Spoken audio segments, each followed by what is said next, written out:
Hallelujah.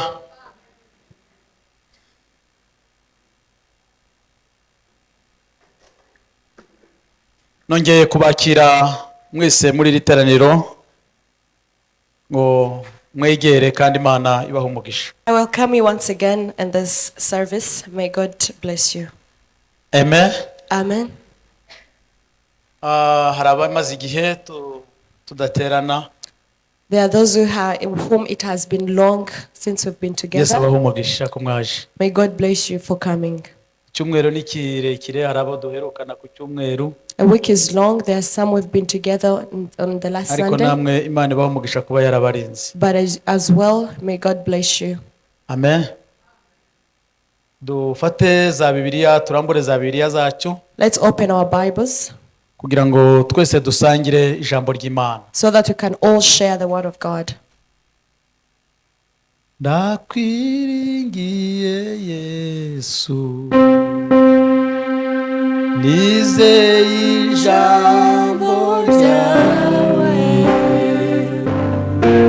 ukwiye uvuze intego gusa,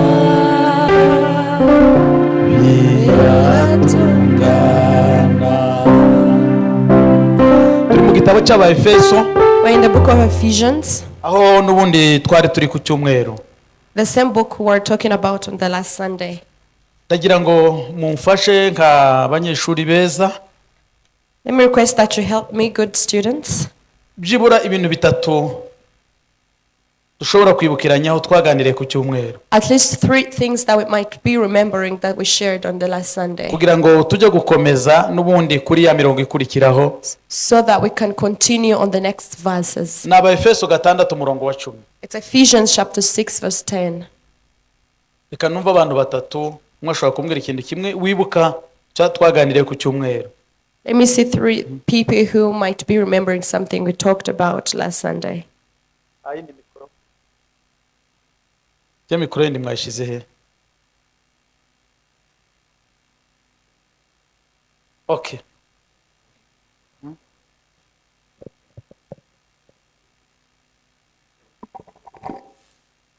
Eza Peter hari. Ndashaka abantu batatu byibura twibukiranya ku nyigisho ku cyumweru kugira ngo mbone uko nyikomezaho cyangwa se nyiveho. Mama, okay. Mama Sharon, Mama Inosa. Okay. Ni batatu babonetse. Twigishijwe inzira eshanu umwanzi Satani atugeragezamo. We learned 5 ways that the devil may tempt us. Satani ahora turega ku Mana. The devil always reports us to God.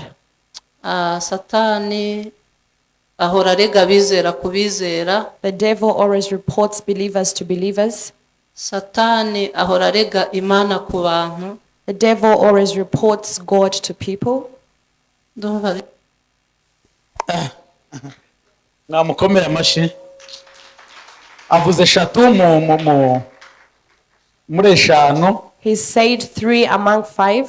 Cyambere nuko twabonye yuko Satani inzira eshanu Satani agira ate? We saw 5 ways that the devil reports us. Cyambere nuko Satani aturega ku Mana. First, we saw that the devil reports us to God. Icyakabiri nuko Satani arega Imana ku The bantu. second is that the devil reports God to people. Icyagatatu waruvuze nuko arega abizera ku bizera. The third, we said believers to fellow believers. Aha.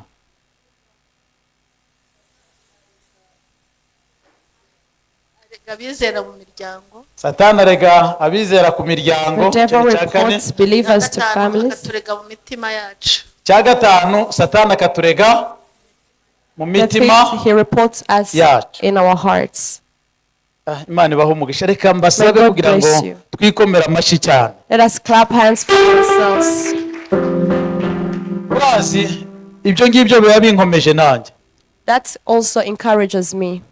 kubera ko biravuga ngo hari abumvise ijambo ry'Imana Because the Bible says that there are those who heard the word of God ngo baryumvana ibyishimo, and they received it with much joy. baryumvana umunezero. They received it with joy. ngo ariko ngo basohotse hanze gato But after they have stepped outside, ngo umwanzi araza agira ate araryiba agakuramo rya jambo that the devil came and stole the word from them. ngo hari n'abandi nabo That there are others as well, ngo bameze ngo nk'imbuto ngo zaguye ku kara who are like the seeds that fell in the thorns. izuba rirava The sun came, ngo kubera ko rya jambo ritigeze rigira imizi but because that word has never bear roots, ni ukuvuga ngo umwanya muto izuba rirashe rya jambo ry'Imana ryagize gute ryarumye when the sun shone, the word of God akavuga ngo hari became dry. n'irindi ngo ryaguye mu nzira That there is another that fell on the road, mu nzira murabona mu nzira nyine ni mu in nzira the way. hanyuma abahisi n'abagenzi bararikandagira And then the passenger stepped on them. rya jambo ntiryerigera ryera imbuto And that word never bear any fruit. ni ukuvuga ngo intego yo kumva ijambo ry'Imana So the purpose of hearing the word of God, intego yo kugira ngo twumve ijambo ry'Imana the purpose of us hearing the word of God ni uko tugomba kuryakira is because you have to receive it. hanyuma rya jambo ry'Imana And then that word of God, tukaritekerezaho we meditate on it. hanyuma rya jambo ry'Imana rikabasha kwera imbuto And then it become able to bear fruit. rikabasha kwera imbuto Be able to bear fruit. ariko kuryumva gusa tukanezerwa But hearing it and just be happy. twasohoka hanze umwanzi akaza akarikuramo And after we stepped out, the devil still is ntacyo from us. byaba bimaze It is of no use.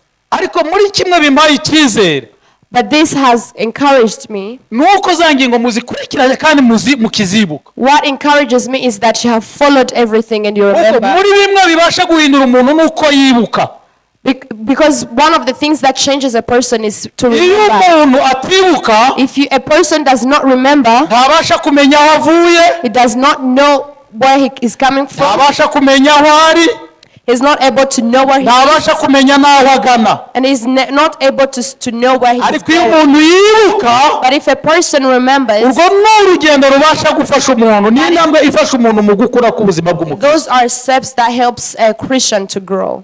Abefeso ibice 6 umurongo wa 10 Ephesians chapter 6 verse 10. uyu munsi ndagira ngo umusomyi adusomere ageze ku murongo nubwo tutajya gukoresha aya magambo yose Even though we are not going to use all those ariko byibura ageze ku verses, murongo wa 20 but at least reach on verse 20. hera ku murongo wa 10 ugeze ku murongo wa 20 Start from verse 10 to verse 20.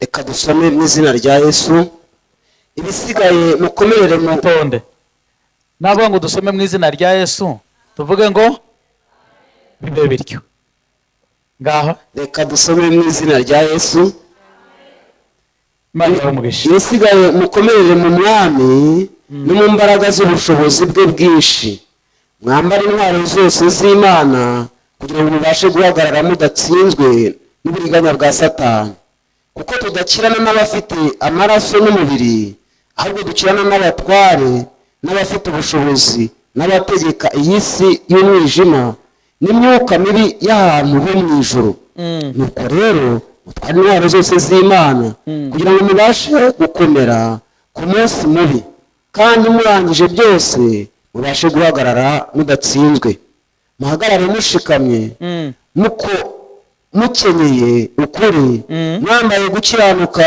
kw'icyuma gikingira igituza banza uhagararira aho ngaho ndagira ngo dusubire ku murongo wa 14 twese Let us go back to verse niba 14. ufite bibiliya yawe If you have your Bible, cyangwa se niba utanayifite byibura utega amatwi Peter asoma cyane uyu murongo wa 14 if you don't have it, just follow while Peter is reading this verse 14. reka tuyasubiremo mu izina rya Yesu muhagarare mushikamye mukenyeye ukuri mwambaye gukiranuka nk'icyuma gikingira igituza mukwese inkweto arizo butumwa bwiza bw'amahoro bubiteguza kandi ikigeretse kuri ibyo mutware kwizera nk'ingabo ariko muzashoboza kuzimisha imyambi ya wa mubi yose yaka umuriro, mwakire agakiza kaba ingofero, mwakire n'inkota y'umwuka ariyo jambo ry'Imana, musengeshe umwuka iteka uburyo bwose bwo gusenga kandi mbohesherejwe umunyururu, bivuge ibyabwo shize amanga nk'uko bikwiriye. Amen. Amen. Amen. Amen. Hari ufite Bibiliya ijambo ry'Imana? Do you have people with Bibiliya ijambo ry'Imana? Hawe ifite? Ndimbaje ndetse hari umuntu ufite Bibiliya ijambo ry'Imana? Ntawe. Okay. Ifite. Ale, arayifite. Somera iyo mirongo n'ubundi icyo gice.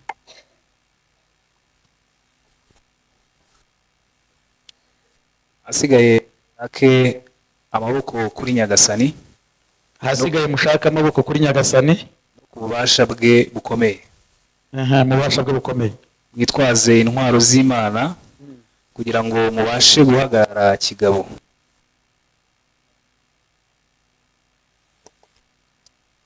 Kuko ibyo turwana nabyo atari abantu, ahubwo ni ibinyabutware n'ibinyabushobozi, ni ibihangange bitegeka iyi si y'umwijima, ari byo za ngabo zigira nabi ziba ahantu ho mu ijuru.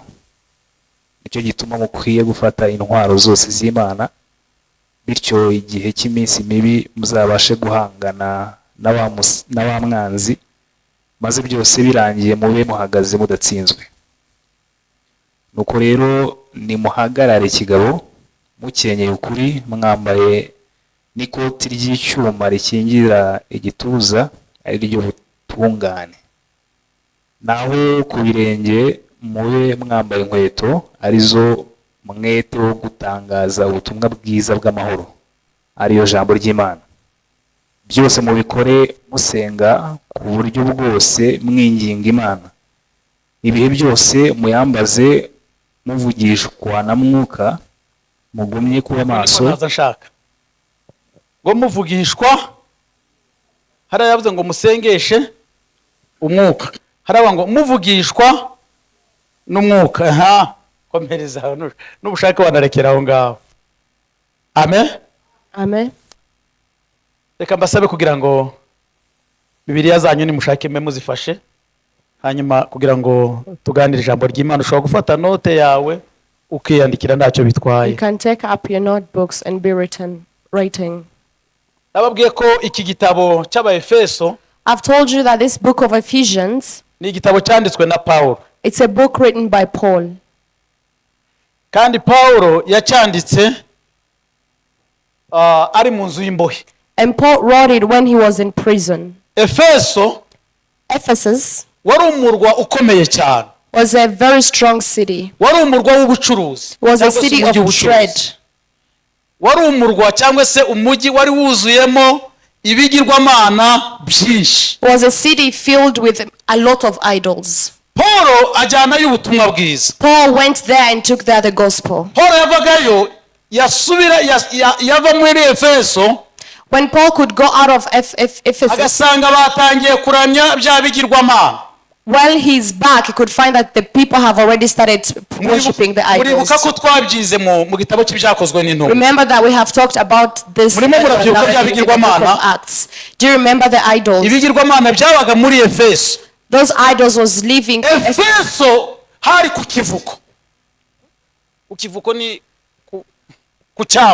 Oh, Ephesus was on a harbor. It was strategically for trade. People had a lot of distractions, which was able to remove the word of God they would have heard. But Paul, this is why he took the gospel. The gospel reached Ephesus and became so mighty because of the power of God. Because of the power of God. On Sunday, last Sunday, ibice bigeze kuri bitanu umwanzi atugeragerezamo. I've told you 5 ways where the devil tempts us. Kandi izo nzira ko ari eshanu, And those all 5 ways, ndatekereza ko inzira nyinshi ntizitagaragara. I believe that many of those ways are not visible. Niba umwanzi aturega akaturega ku Mana, If the devil reports us to God, nta nubwo Imana uyirebesha amaso y'umubiri, you don't even see God with your physical ariko urwo ni eyes. urugamba duhoraho. But that's a battle that we are all Niba fighting. umwanzi aturega mu mitima yacu, If the devil reports us to our own hurt, urwo ni urugamba utabasha kurebesha amaso y'umubiri. that as well is a battle that you don't see with your physical Niba eyes. umwanzi If the devil aturega akaturega no mu miryango, birashoboka ko byenda, ariko kandi ushobora ukabona wa mukunzi wawe yatangiye kukwanga. If the devil reports us to family, at least that is somewhere you can at least see something. Ariko akenshi intambara turwana nazo mu buryo bwo mu mwuka But at many times the fights that we are fighting in the ni spiritual intambara world, zitagaragarizwa amaso y'umubiri. there are battles that we don't see with our physical Ni eyes. nayo mpamvu no kurwana k'uru rugamba And that is the reason fighting this battle, bidakeneye imbaraga z'umubiri, it does not require our fleshly bidakeneye ibigango by'umubiri, it does not require our fleshly bidakeneye power, ibipfunsi by'umubiri, does not require, ahubwo bikeneye uburyo bwo mu mwuka. but it requires ways of the spirit. Tuvuge ngo amen. Let's say amen. Tuvuge ngo amen. Let's say amen. Mu gitondo batwigisha ku ijambo rya Yosefu, In the morning they taught us a word about Joseph. batubwira umugambi w'Imana Imana yari ifite kuri Yosefu. They told us the purpose that God had upon Joseph. Ariko Satani But the devil, atangira kuzana ya nzira imwe Satani adutereramo mu miryango. he started to bring that where the devil tempts us through our family. Muri za nzira eshanu, In the 5 ways, ngo inzira imwe ndi y'umuryango adutera mu miryango. one of the way is how the devil reports us to our Abana family. baravutse bose bavukana, Children get born and their siblings. barakundana, They love each other. barasangira, They eat with each other. bafite karumuna kabo k'agaherezi gatoya, They have one of their last born. hanyuma kariryamiye kararose, He just slept and he had a dream. umwana arirukanse ajya kurotora inzozi ze, He came and to tell the dream that he ababwira dreamt ibyo of. yarose. He told them what he had dreamed Nta about. kindi cyihishe inyuma kuri we, There's no other. ntazi ibizabe ejo, He doesn't know what is going to happen ntazi tomorrow. nta kindi kintu na kimazi. There's nothing else he knows. Ariko Satani But the devil, iwe yarazi ikizava muri Yosefu, for him, he knew what was going to come out of kandi icyo Joseph. kizava muri Yosefu And now what was going to come out of cyari Joseph, gifite umumaro it had a great ku purpose buzima bw'umuryango wose. on the life of all the family. Murabyumva? Do you Ariko understand? yanzire kuvuga ngo Satani adutera, abatangiye gutera But then the devil started to tempt bakuru biwe, the older siblings, anyujije muri za nzozi going through the dreams za Yosefu yarose. that Joseph dreamt Ariko of. mureke mbabazi, Let me ask Yosefu you, yari kuzira inzozi yarose? Ninde uhitamo uko arota? who chooses what to dream? Ninde uhitamo uko arota? Who chooses what to dream? Ko mutansubiza. Ushobora kuryama ukarota neza, You might be asleep and have good dreams. ushobora kuryama ukarota nabi, You might sleep and have bad dreams. ushobora kuryama ntunarote. You might sleep and not dream. Ariko But Satani we amenya buri kantu kose, the devil knows every little thing. aturwanya mu nzira zose, He fights us through all ways. hanyuma anyuze muri za nzozi, He passed through those dreams kandi anyuze muri wa muryango, ya famiye, and through that family, muri bene se. in his brethrens. Ati uyu mwana ibarose, And batangiye this child, kubishyiramo what is ubusobanuro, dreaming? They started to interpret it. batangiye kubisobanura. They started to Ubazadutegeka, Will he ubazagira rule over gute, us? ubazagira atya. Will he do Reka this? kwere, kugira ngo turebe ko uyu mugambi twawuburizamo, So that we can remove this purpose. nimureke tumwice turebe ko uyu mugambi usohora. Let us kill him and let us see if this will work out. Haleluya. Hallelujah. Ariko umugambi w'Imana but the plans of God, umugambi the w'Imana, plan of God, icyo Imana yavuze, what God spoke, icyo Imana yagambiriye, what God has purposed.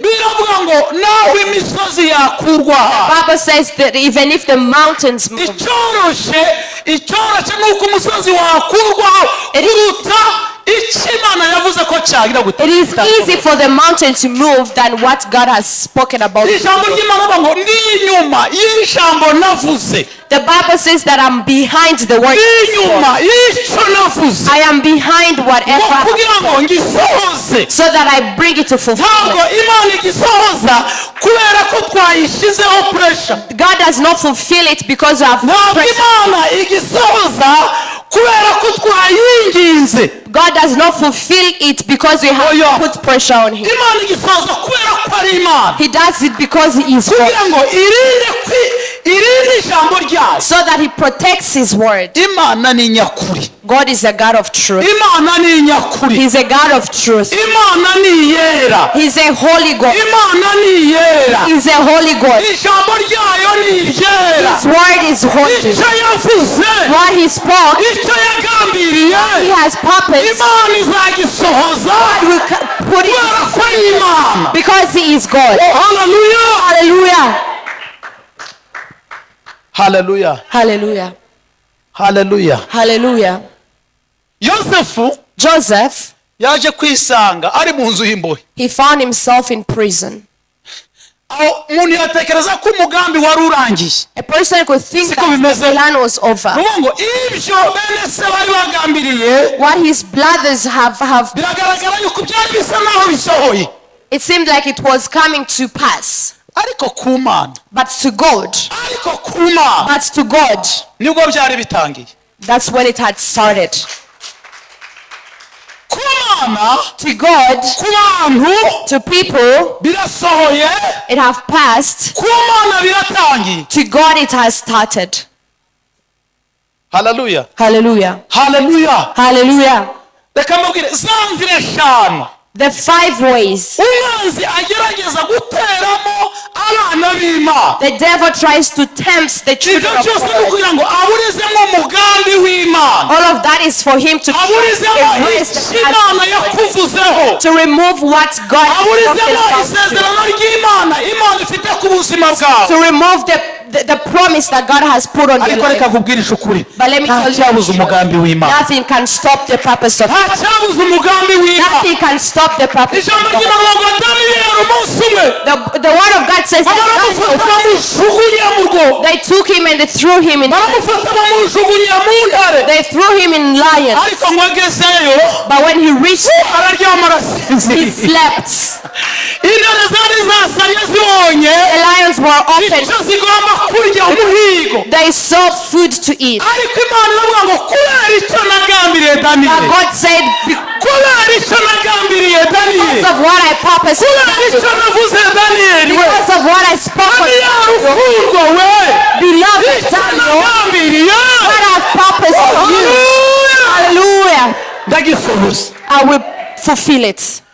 Pawulo arimo arandika runo rwandiko Paul is rw'Efeso, writing this letter of Ephesians, aravuga ngo ibisigaye, saying that ibisigaye, finally, nyuma yo imisozi miremire, after all of nyuma yo kugeragezwa, after all the nyuma yo temptations, gukubitwa hasi, after being beaten nyuma down, after all of those, ibisigaye, says that finally, nimukomerere mu ki, be strong in what, nimukomerere mu ki, be strong in what, nimukomerere mu ki, be strong in what, nimukomerere mu Mwami. be strong in God. Haleluya. Hallelujah. Nimukomerere muri Kristo, Be strong in Christ Jesus. nimukomerere mu Mwami, Be strong in the Lord. wiringirira mu Mwami, Believe in the Lord. wishingikirize mu Mwami, Believe. wishingikirize muri Kristo. Lean on in Christ there is. Inyuma ya Kristo ni ubusa, Be Christ, be, in ariko Christ there muri is. Kristo Yesu, But in Christ Jesus, muri Kristo Yesu in Christ Jesus, harimo imbaraga, there is power. harimo ubutsinzi, There is harimo victory. kunesha. There is victory. Haleluya.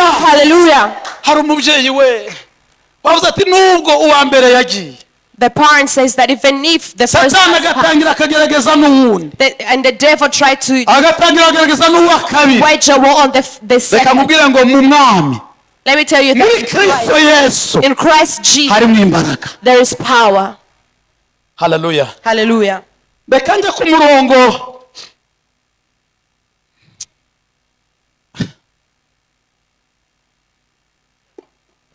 umurongo wa 11. Verse 11.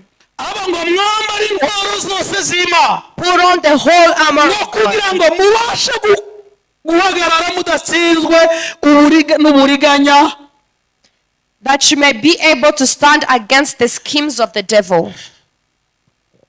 alewe ndebera ijambo ry'Imana.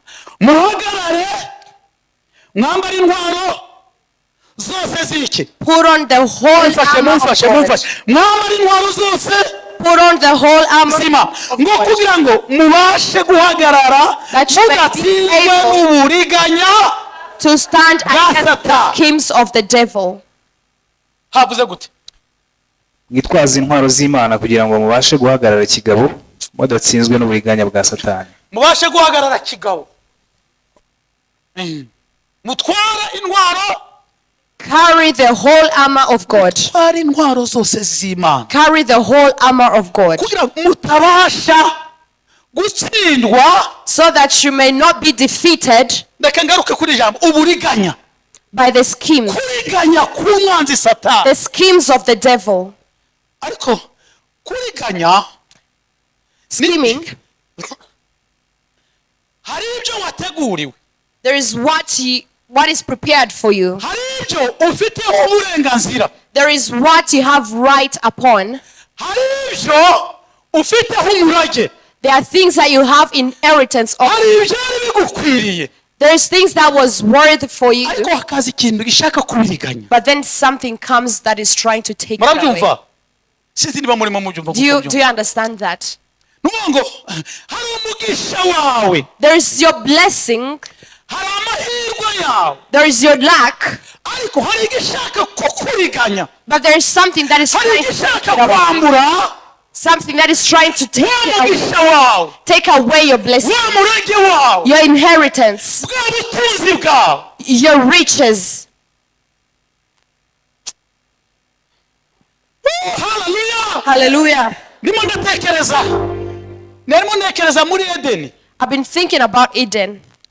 Muri Edeni Imana yaremye Adamu na Eva. In Eden, God created Adam and Eve. Irangije irababwira ngo And he told them, mbahaye icyarya, mbahaye ibi byose. I am giving you all of this, Muri Edeni izi mbuto zose all of these fruits. muzazihingire Plant kandi muzazirye. and eat them. Siko bimeze?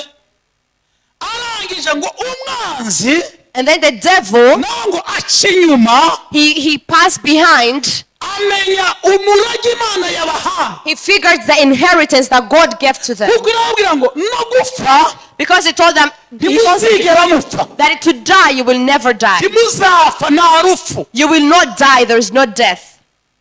Ariko mwibuke nabwe ngo Imana igirinda ijambo ryayo. But God keeps his Imana word. yaravuze mu kanwa kayo iravuga ngo ariko He spoke with his mouth. ibahaye But umugisha, ibahaye kurya ibiri muri Edeni, he ibahaye gave them everything in Eden, the blessings and fruit. ishize akanwa ngo ariko But he said, but nimurya kuri uriya rubuto if you eat on that fruit, no gupfa muzagira gute? even to die, you will die. Mwumvise ijambo ryayo Imana iyo irivuze rigasohoka, ruvuga ngo ishiraho ijambo He puts a word. nakonje ngiye ibi nibigira gutya niwitondera ibi imigisha yose izakuza, If you follow this, all the blessings. kandi nukora gutya And if you do that, imivumo nayo yose izagira gute? all the curses will do and will follow you. Umuriganya araza anyura mu nzoka, The devil came and passed through a snake, ariyo Satani. which is the devil. Nuvuga ngo arangije avuga ngo Imana yarabwiye ngo nimurya kuri uru rubuto no gupfa. And he said, did God say that if you eat on this fruit, to die you will die? ko nimurya ntimuzapfa. But me, I'm telling you that if you eat Uriya it, you will not nimurya die. muzamera nk'Imana. If you eat it, you will look like God. Uburiganya, The schemes. murumva uburiganya, uburiganya bwa Satani. The schemes of the devil. Hano kuri murongo wa 10 ngo mwambare intwaro zose z'Imana ngo kugira ngo mubashe guhagarara mudatsinzwe n'uburiganya Here it says that put on the whole armor of God that you may not be able, that you may be able to stand mudatsinzwe n'uburiganya bwa satani. without being defeated by the schemes of the devil. Dufite umuriganya. There are a lot of schemes. Impamvu imwe igomba gutuma twambara intwaro zose One reason that would make us to wear all the armor of God nuko turi ku rugamba, is because we are on a battle. turimo turarwana na satani, We are wrestling over the turimo devil. turarwana n'umwanzi, We are fighting with the devil. kandi uyu mwanzi ni umuriganya. And this devil is clever. Ariko ikigutangaje nubwo ari umuriganya ariko si umutsinzi. Ni umuriganya ariko He's a schemer, but he's defeated. kandi igitangaje And surprisingly, ni ukuvuga ngo uburiganya yakoresheje muri Edeni the schemes that he used in Eden mu 2024 in 2024, ni nazo zirakirimo akoresha. it's the same ways that he's still using. Kuriganya, umuriganya avuga ngo twambare intwaro, That put on all the armor, twambare iki? Intwaro zose put on all the armor, kugira ngo tubashe so that we'll be able gutsinda bwa buriganya. to defeat the schemes of devil. Bwa buriganya, The schemes.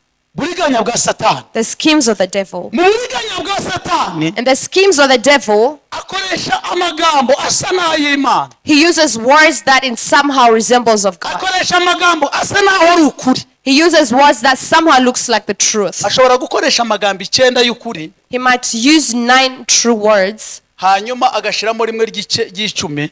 and he puts Ikinyoma. one which is the 10th, which is of a lie. Murumva bwa buriganya? Wumva icyambere ariko mvuze ko ari ukuri.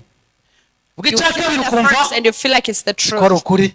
Cya Second, gatatu, you feel like it's the cya truth. kane, The third and the cya fourth, gatanu, the fifth, cya gatandatu, the sixth, cya karindwi, the seventh, cya munani, the eighth, cya cyenda. the ninth. Yajya kugera ku cya cumi To reach on the 10th kubera ko ari umunyakinyoma. Ni se wi is the se father w'ibinyoma. of all lies. Buriya ijambo rimwe mu magambo 9 ugashiramo rimwe ry'ikinyoma, yayandi 9 yose ahinduka iki?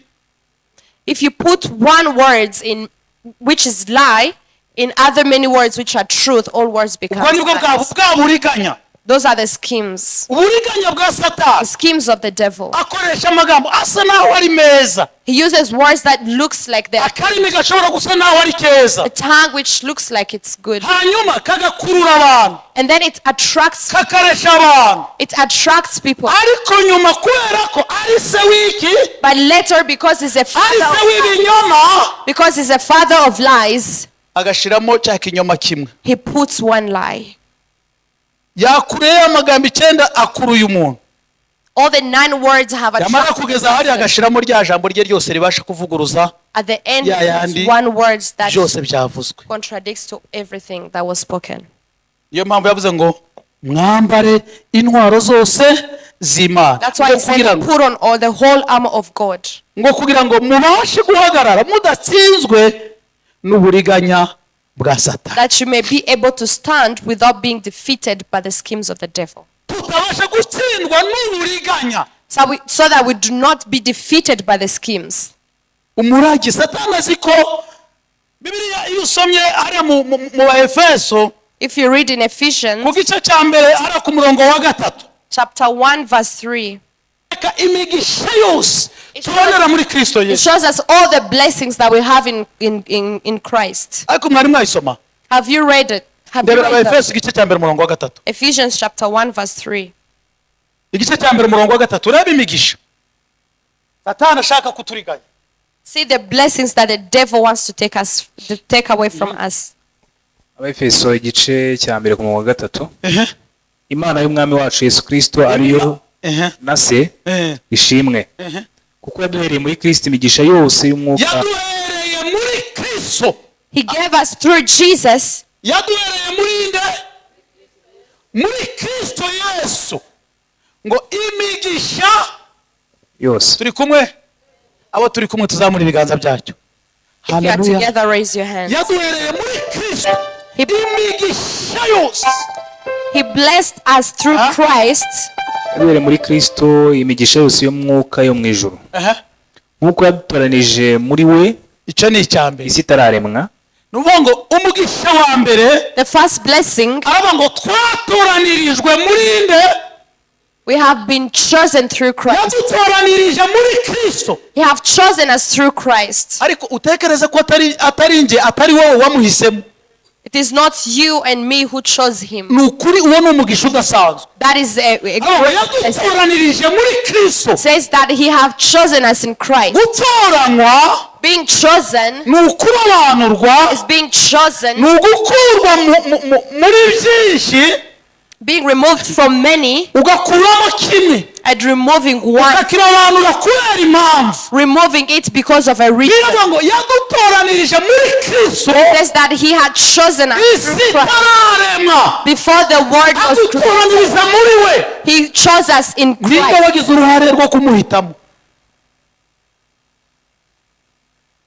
Ntabwo ari kubw'imirimo, It is not because of our works, ariko ni kubw'umugisha twaboneye muri Kristo. but it is because of the blessing we got in Christ. Ndimo ndavuga kuri bwa buriganya bwa Satani. Talking about the schemes of the devil. Bwa buriganya bwa nde? The schemes of the Uwo ni devil. mugisha wa kabiri. The Avuga second ngo blessing. kugira ngo tube turabera tutariho umugayo imbere yayo. umva. Umugisha wundi wa kabiri ngo ni umugisha wo kuba abera, ngo kandi tudafite iki? Umugayo imbere y'Imana. The second blessing is to be holy and blameless before the Lord. Mwijuru imbere y'Imana mfite umuntu uvugira n'umukuru w'abata kandi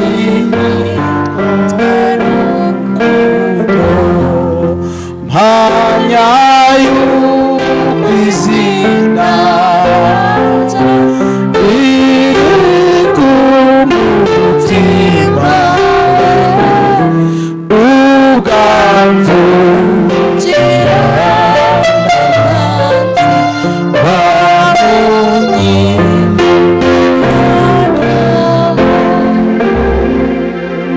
Hallelujah. Hallelujah. Hallelujah. Hallelujah. Umugisha The blessing. ubwamvukira Uwiteka umucunguzi, umucamanza. The Lord, my Redeemer, my Judge, Akakubwira gukiranuka kwanjye. my righteousness. Biravuga ngo Imana iyo imboneye mu mwana wayo Yesu Kristo, The Bible says that if God sees me through his son Jesus ikambonera mu Christ, mwana wayo Yesu Kristo, he sees me through his son Jesus aravuga ngo Christ, ntajya abona gukiranirwa he kwanjye, does not see my ahubwo abona unrighteousness, gukiranuka k'umwana wayo, but he sees the righteousness kubera of ko his ni son, umuvugizi. because he is Uwo ni umugisha wa kabiri. Yavuze ngo Ko kugira ngo komeza kugira warugize ngo tutariho umugayo imbere yayo. tariho umugayo imbere y'Imana. blameless before him. Kubera ko uzi impamvu tutabonekaho umugayo? Do you know why we look blameless? Nuko indebera muri Kristo. It's because he views me through Christ. Ubu ngubu undebeye muri kano gatuti, If you see me through this puppet, aka gatuti nihishe, this puppet, ntabwo ubona njyewe. you don't see me. Hallelujah. Hallelujah. Niyo mpamvu iyo igize ngo irebe wowe, That's why if he wants to see you, ntabwo ireba wowe, he does not see you. ireba Kristo umwana w'Imana, He sees Christ the Son, uwikoreye ibyaha byanjye byose, the one who carried all uwikoreye ibyaha byawe byose, who carried all your sin, yarangiza ikagutsindishiriza. and then Uwo ni umugisha ukomeye, that is a umugisha ukomeye. great blessing. Ni umugisha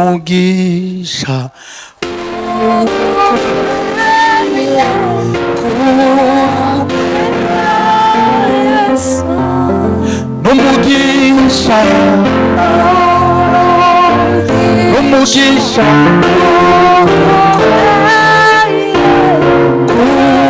kumenya Yesu. Hallelujah. Hallelujah. Hallelujah.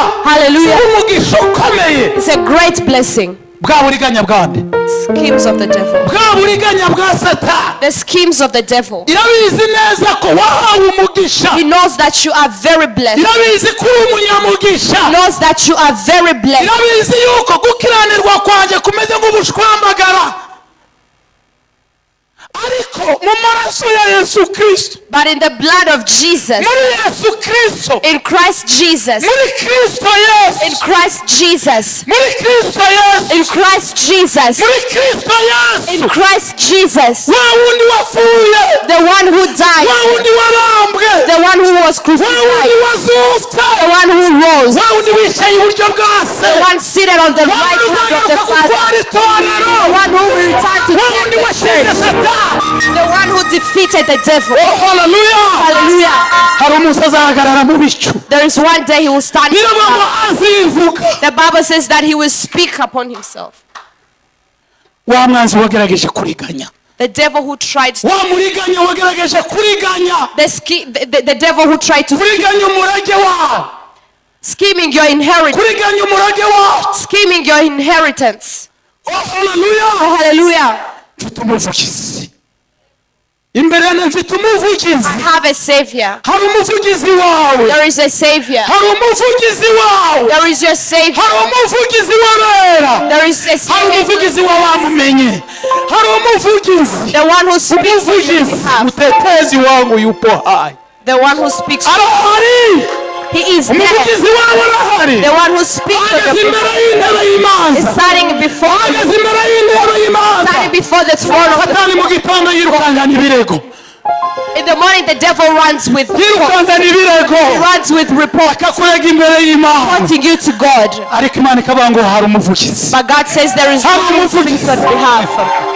Akirukanga mu gitondo, Runs early in the morning. akajya kukurega ku nshuti He yawe, goes to report you to ariko your Imana friend. ikavuga ngo hari umuvugizi, But God says there is hari one umuvugizi, on your hari behalf. umuvugizi. The one who speaks on your behalf. Hallelujah. Hallelujah. Oh, hallelujah. Hallelujah. Umuvugizi wanjye ariho, The one who speaks. umuvugizi wawe ariho, He leads them. umuvugizi wawe ariho, He leads them. umuvugizi wawe ariho. The one who speaks on your behalf. Hallelujah. Hallelujah. Umuvugizi, The one who speaks on your behalf. umuvugizi.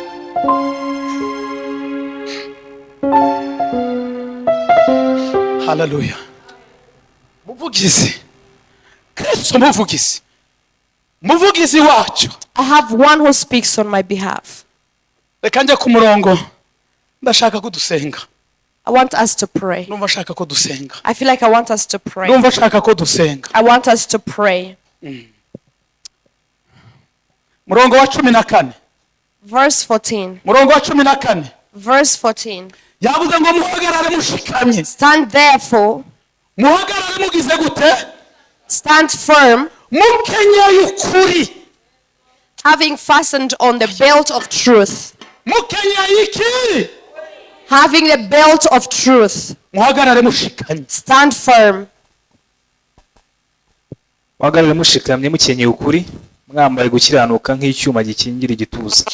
Wandebe muri birayera hindura gato. Bajuma. Muhagarare. Kigabo. Muhagarare. Stand firm. Mushikanye. Stand firm. Buriya hari ukuntu ushobora guhagarara, There's a way you could stand. hari position wahagararamo, There's a position you ubundi could muntu stand nubwo in. yasunika, Even if a person ariko pushes ugasanga you, ugize gute? he finds you firm. Urahagaze neza. He finds you firm. Hari n'ubundi ushobora guhagarara, There's a one who could stand ariko also. uburyo uhagazemo But the way you are umuntu positioned, yasunika ukagwa if a person pushes, you will fall kubera gusa guhagarara. because of standing. Yavuze ngo muhagarare, yavuze ngo biyaye. Nuko rero nimuhagarare kigabo, Ni muhagarare kigabo. Stand firm. Iyo uvuga kigabo ntabwo ivuga abagabo, ahubwo biravuga ngo muzaba abagabo bo kumpamya. The Bible says that you will be, Iyo tumenye Imana you will testify about. duhinduka abahamya. When we know God, we become Duhinduka abagabo. witnesses. abagabo b'ukuri, we become men of abagabo truth, bahagarara mu kuri. men who stands in the truth. Bibiliya ivuga ku bagabo b'ibinyoma. Bible talks about Ubigane. men of lies. In Abagabo b'iki? men of Abagabo lies. ni abagabo b'indarikwa, ntabwo ari abagabo b'ukuri. Those are not men of truth. Ariko ngo muhagarare kigabo, But here it's saying that muhagarare mushikamye. stand firm. Subiramo. ni ukuri nimuhagarare kigabo Nimuhagarare kigabo Stand firm, mukenyeye ukuri kandi mukenyeye iki? Ukuri. fastened on the belt of truth. Reka mbanze nkomeza kuri ako gato. Ukuri. Truth. Ukuri. Truth. Ariko bene data, Brothers, niba hari ikintu kibaho kigayisha, gisuzuguza, kinaniza umuntu no gutakaza ukuri. if there is something that is so shameful, is lacking truth. Yiyambuye ubusa. He is naked. Yavuze ngo mukenyeye iki? He's saying fastened on the belt of truth. Ntabwo Satani yagushobora n'amarembo y'ikuzimu ntiyagushobora mu gihe cyose ugikenyeje ukuri. The devil cannot defeat you if you are fastened on the belt of truth. Ariko mu gihe cyose wakenyuruye, mu gihe cyose wiyambuye ukuri, But all the time that you are not fastened with truth, wiyambuye imbaraga z'Imana. you let go of the power Iyo of God. twiyambuye ukuri, If you let go of the truth, tuba twiyambuye imbaraga z'Imana. you are being unclosed with the power of God. Ariko igihe cyose ukenyeye ukuri, But every time that you're Ukenyeye fastened with the ukuri. belt of truth, amagambo abiri nabonyemo gusa ndangirizemo, two words that I found Ni that I want to ijambo end ry'ukuri. with is the word of truth n'ijambo ryo gukiranuka. and the word of righteousness. Ngo mukenyeye, hepfo yavuze ngo mugize gute? mwambaye n'ikoti ry'icyuma rikingiza igituza ari ryo butungane. Subira haruguru. Nuko rero nimuhagarare kigabo Nimuhagarare kigabo, mukenyeye ukuri mukenyeye ukuri, mwambaye n'ikoti ry'icyuma rikingiza igituza ari ryo butungane. aho ngaho ni havuga gukiranuka. This is why he's talking about Ngo righteousness. mwambaye ikoti, Having put on ngo ari cyo cyuma ngo kibashe kugira gute? Kibashe gukingira igituza. having akiba. put on the breastplate of Gukiranuka. righteousness. Gukiranuka ni antibar. Righteousness is a breastplate. Gukiranuka Righteousness, kubasha kurinda bwa buriganya bwa Satani. it is able to protect Ya nyambo umwanzi arasa. the arrows that the devil Iyo is umuntu shooting on afite you. ukuri, If you have truth, iyo umuntu afite gukiranuka, if you have righteousness, reka ngubwire bwa buriganya bwa Satani ntaho bushobora kumenera. the schemes of the devil could not find a way. Ndakubwirisha ukuri, I'm telling you the truth. ntugatakaze ukuri, Never lose truth. ntukaguranisha ukuri. Never exchange truth. Ku cyumweru batugende harya wagurishije ubukuru bwe. Ese wagurishije iki? Last Sunday we talked about Yagurishije umwanya we, he exchanged his place. bwa buriganya bwa Satani. The schemes of the devil. Umuntu akagurana ukuri You ku exchange busa busa, with nothing, ku ndamu y'umunsi umwe. for just something that will last for a day. Bya bishimbo bya Esawu The beans of Esau, bamuhaye iki harya? Ngo ibitukura ibitukura akabiguranisha umurage we wose. they gave him red soup and he exchanged it with the whole inheritance. Ntukaguranishe ukuri, Never exchange the truth ntukagerageze kuguranisha ukuri k'umurage w'ubuzima bwawe bwose. with the whole inheritance of your Ubuzima bwawe bwose whole life. wo mu gice cya mbere cy'Abefeso The blessing in the first chapter muri of Kristo Ephesians. Yesu In Christ Jesus, twaboneye imigisha yose yo mu mwuka, we have found all the blessings of the Spirit. ariko umuntu agatakaza ukuri, And you lose truth, umuntu akaguranisha ukuri you exchange the truth ku buzima bw'iminsi 2-3 for a life of 2-3 days. ukabuguranisha ubuzima umurage w'ubuzima bw'iteka You ryose. exchange it with the inheritance of your whole Imana eternity. itubabarire, May God forgive us. Imana itubabarire. May God forgive us. Ukuri, The truth. tunga ukuri, bamukuri, On truth. gendera mu kuri, Live in truth. Walk in kuko truth. Yesu niwe kuri. Because Christ is the truth. Haguruka ku maguru yawe, Stand on your feet. haguruka ku maguru yawe. Stand up on your feet. Ndayize, nimwirukanye. Ukuri. The truth.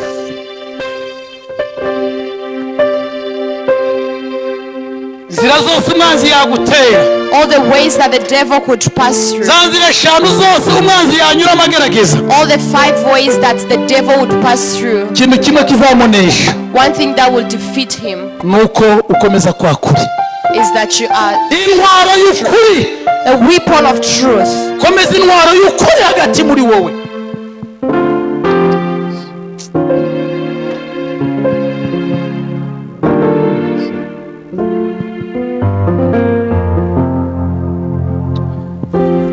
twiyambure ibitari by'Imana twambara ubutabera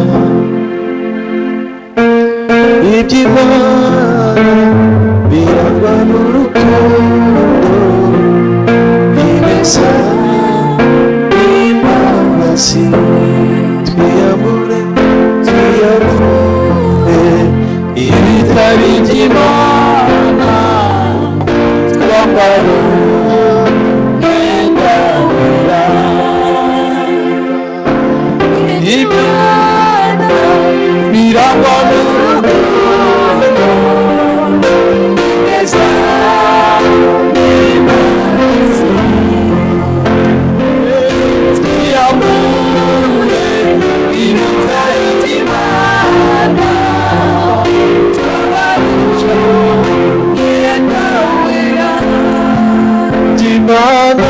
iby'Imana birangwa n'urukundo ineza n'imbabazi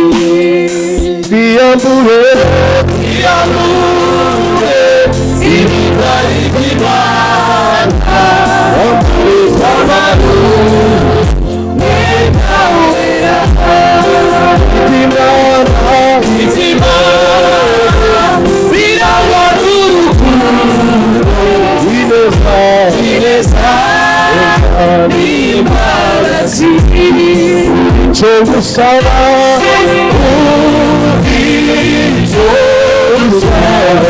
icyo gusaba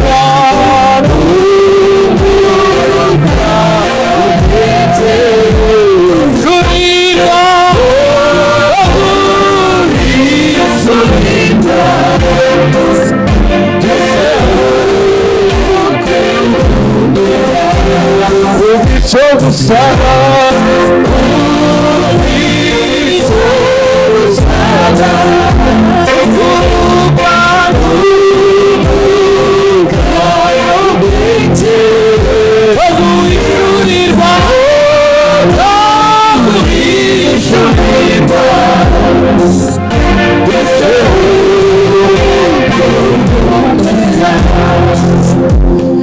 tukira abacu twiyobore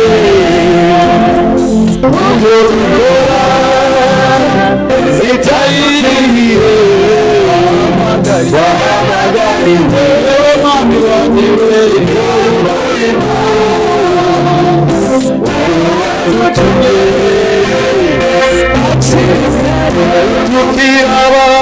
tukira abacu twiyobore ubwo dukora itadukwiye twabagariwe dukora umurimo wabadutuye